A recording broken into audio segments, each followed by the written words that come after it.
After everything going on around book banning, and after the last episode's conversation specifically on the suggestion by school administrators in Southlake, Texas, that opposing views be part of any reading on the Holocaust, I felt it important to continue that conversation and discuss what Gen Z should be learning from this in order to make a change.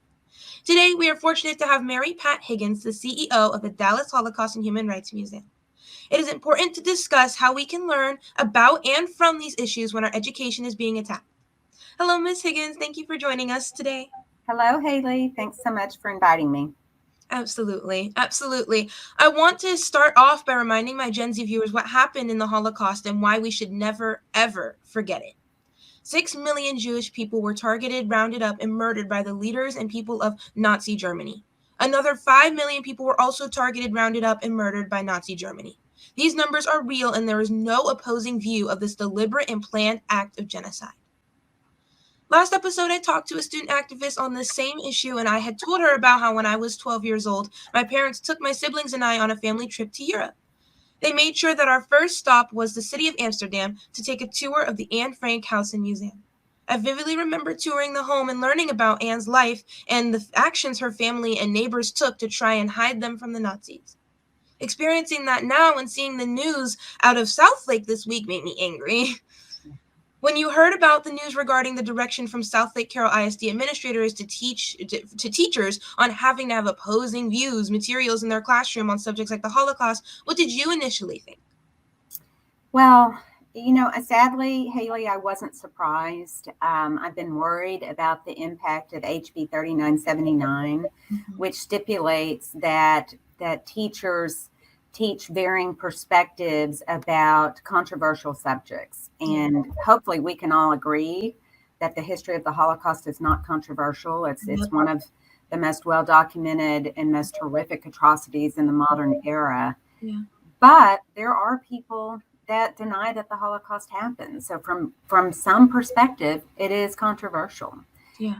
So I think the unintended consequences of this law led the administrator to advise teachers that they needed to share an opposing view to the Holocaust, which I know she's very sorry about. Yeah, it's terrible. For Generation Z, human rights atrocities like the Holocaust are always viewed in the confines of our history classes. In most cases, it is presented and received as a horrible act that in no way could possibly happen today. Same thing with book burning, slavery, denying women equal rights, and other acts of genocide. Why is it important for Generation Z to understand the historical importance of these events? Well, if we don't study and learn from history, we're at risk of letting it repeat itself. One of the very first things we teach in the Holocaust wing of the museum is that the Nazi Party didn't start being elected until 5 years before Hitler took power. Yeah. We need to learn from that things can change dramatically, and we need to be watching and aware and standing up when we see, our country or, our community going in the wrong direction. Absolutely. And like you're talking about with history and making sure that we learn it, one of the things that always strikes me that I had learned was the number of Germans and other people who knew what was going on and did nothing. They stood there and watched as this was happening right where they lived. It was their neighbors and friends. And when I see what's going on now, especially the fights by adults over our schools, I feel there are many people doing the same thing again in a way. We are all watching this happen, and it's like we believe it can't get worse. Do you feel the same way? Haley, I do. At the museum, we talk about the difference between upstander and bystander behavior. Our goal in teaching the history we cover at the museum is to impact attitudes and behaviors and to encourage people to step up and get engaged, because one person can make a difference. So in this time, I just hope that everyone that follows you will realize that it's our responsibility to speak out when we don't agree with something and to make sure that our voices are heard, because it does make a difference. And for people that just turn a blind eye and think, oh, this will pass, this doesn't affect me, maybe this won't affect you, but the next infringement on civil rights will. Yep. Absolutely. Absolutely. And to build on that, when it comes to people speaking up and speaking out, for many families across the nation, there is growing concern that these attacks on keeping the truth from being taught in our schools will make it harder to engage students on important historical issues like the Holocaust and Sure. slavery. Sure. Yeah, here in Dallas Fort Worth, like the Dallas Fort Worth region, we're fortunate to have great resources like the Dallas Holocaust and Human Rights Museum to use as an educational supplement. But what advice would you give families and students who are seeking to find resources, especially online, to help educate ourselves on these issues? Well, first and foremost, I believe in the power of the resources the museum offers. If you go to our website, whhrm.org, on the education tab, there are toolkits that are specifically focused on how to combat race and racism, how to confront anti-Semitism.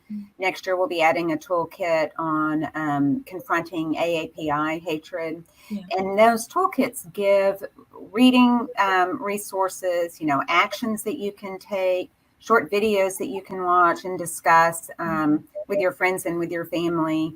And, the great thing is, I know that there are a lot of other organizations like the ADL that has great resources on their website.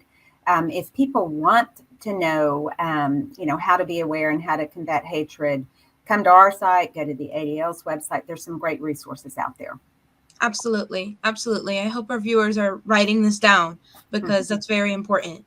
And when it comes to, people taking action and, like making sure that they educate themselves and, get motivated, get angry. I have spent the last couple of episodes of the show focusing on the amazing student leaders across our nation who are standing up and pushing back against this wave of hate that is spreading across our communities and attacking our educational systems. When you see these young Gen Z leaders standing up and engaging their communities on social justice issues, how does that make you feel, and what can adults do to support the important work these students are doing?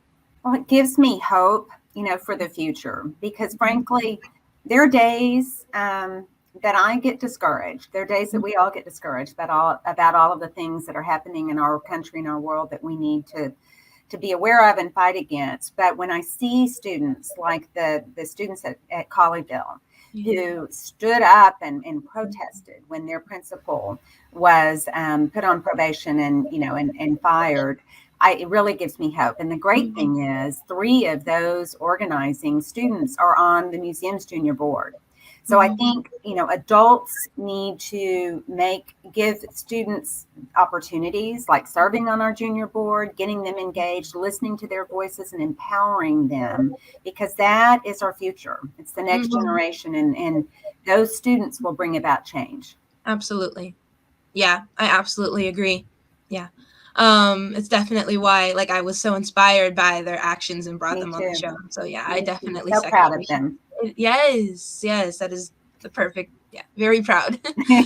um, yeah, but when it comes to supporting like Gen Z, the Dallas Holocaust and Human Rights Museum has amazing exhibits that allows families and students to learn about the Holocaust and human rights issues. The Pivot American Wing does an amazing job focusing on the ideals of our nation and how we as a nation are learning to live up to them over time. The wing talks about the different group experiences in American history and the repair process to address historical and ongoing human rights attacks. If there was one thing that Gen Z members could learn from the Pivot American Wing, what would it be?